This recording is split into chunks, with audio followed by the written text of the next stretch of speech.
In the name of Allah, the most gracious, the most merciful, the so-called Dia al-Din wrote that the human body is by default healthy and upright. This is point number 1.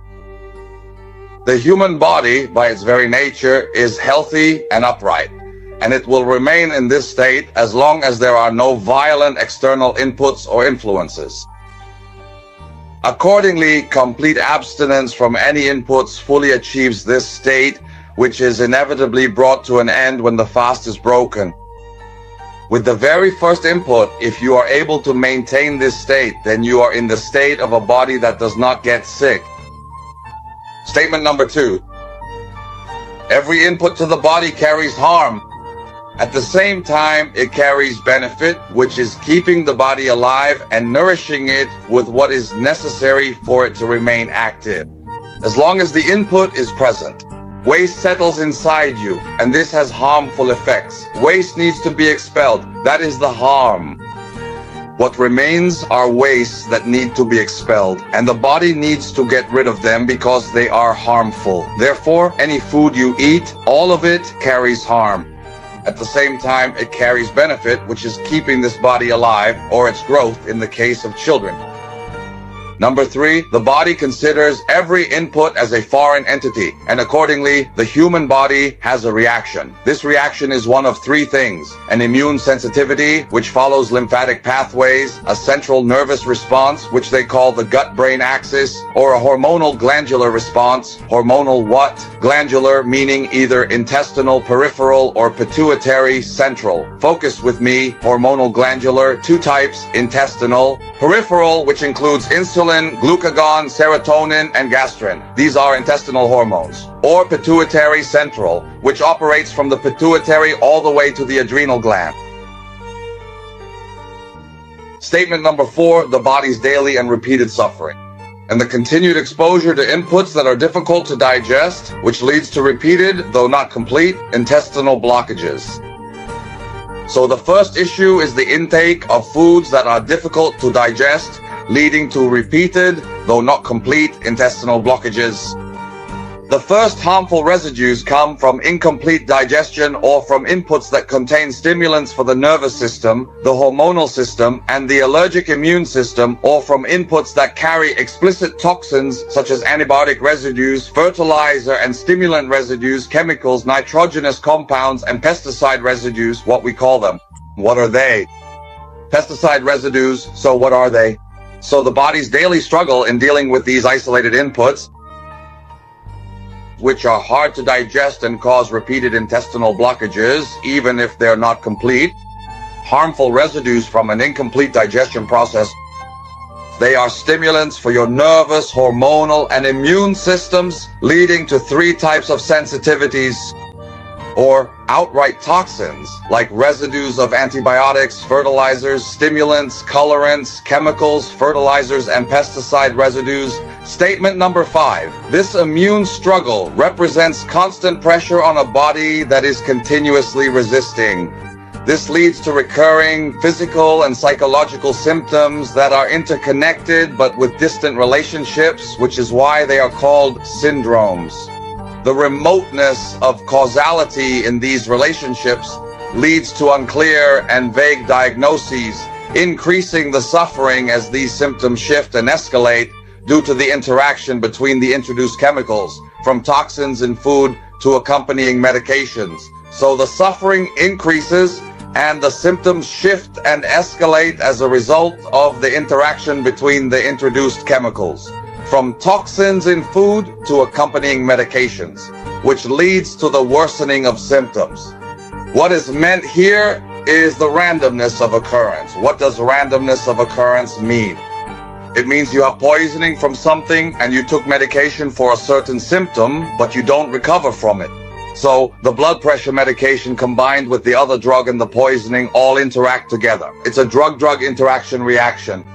And while you're sitting in confusion, this leads to worsening symptoms and the emergence of new symptoms and diseases that align together in groups. For example, this is the fibromyalgia group. You know, the fibromyalgia that the rheumatologist talks about. And here is the blood pressure group. Here is the diabetes group. Here is the autoimmune diseases group. And here is the cancer group. you end up being divided randomly with a huge overlap of 5 or 6 different symptoms and disease names. It must be accompanied by chronic dysfunction, and this is one of the criteria in the nervous system, even if the initial complaint started in childhood. With the presence of acid suppressants that have been introduced in the markets for about 20 years since 2005, the worst of the PPIs have been put on the counter. The serious risk and harm should not be neglected. And with the progression of the disease and the emergence of cancers, the role of acid suppressants in causing these symptoms should not be ignored. Number 7, treating what is not the cause, a twinge in the chest, blurred vision, dryness in the mouth, pain here and there, frequent urination, and I attribute it to an open gap, to high cholesterol, to high triglycerides, to the presence of uric acid, to the so-called agreed upon nonsense. I like to call it, what kind of nonsense is this? It's agreed upon, because we are the active ones. We are the active ones. We are the clever ones. Come on, customers. Baker 8, the analytical indicators have changed, which are the clinical laboratory and the lab investigations. The change in analytical indicators and new laboratory findings indicates a shift in the body's strategy in cases of chronic stress and provocation. And there is no conclusive evidence that they are the cause of the symptoms or changes accompanying the condition.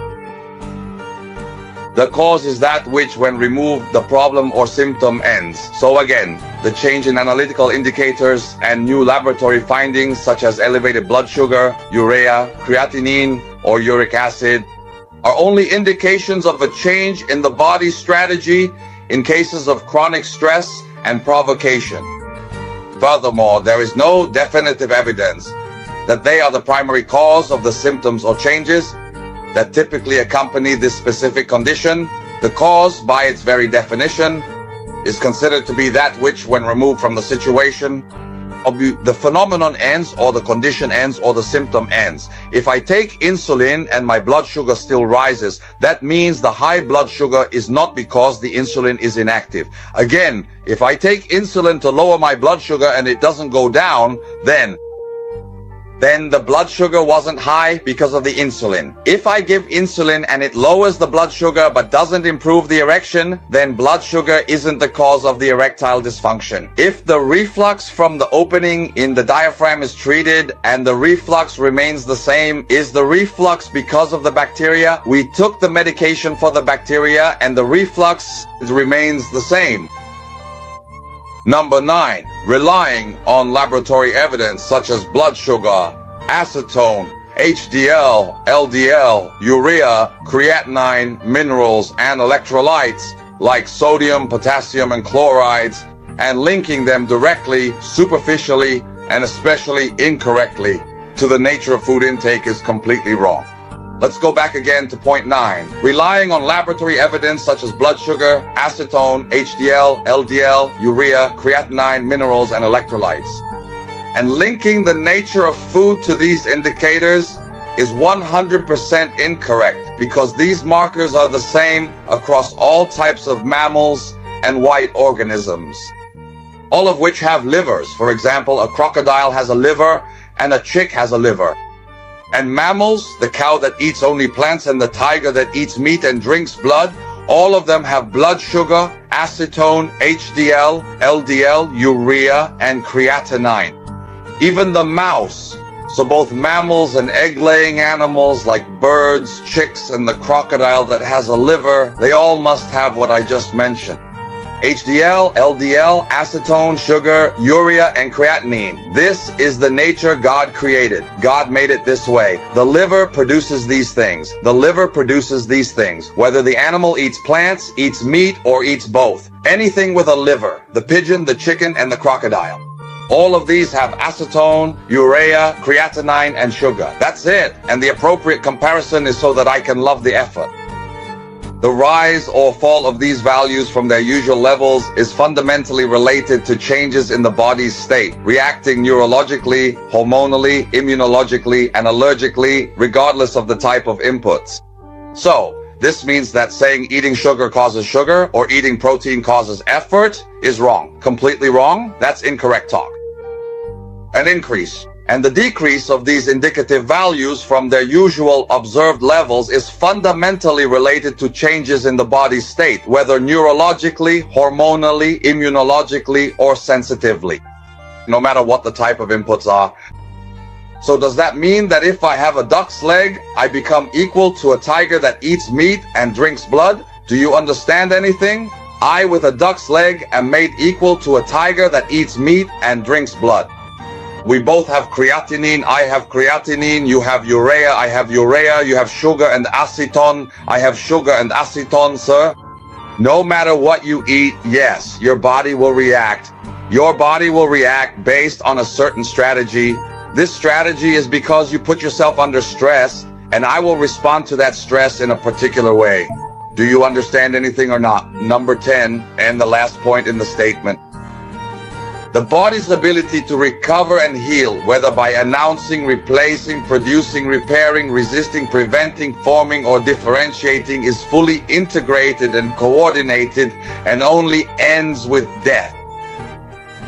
Your health, relatively speaking, equals your ability to avoid toxic inputs. Zero inputs means infinite health.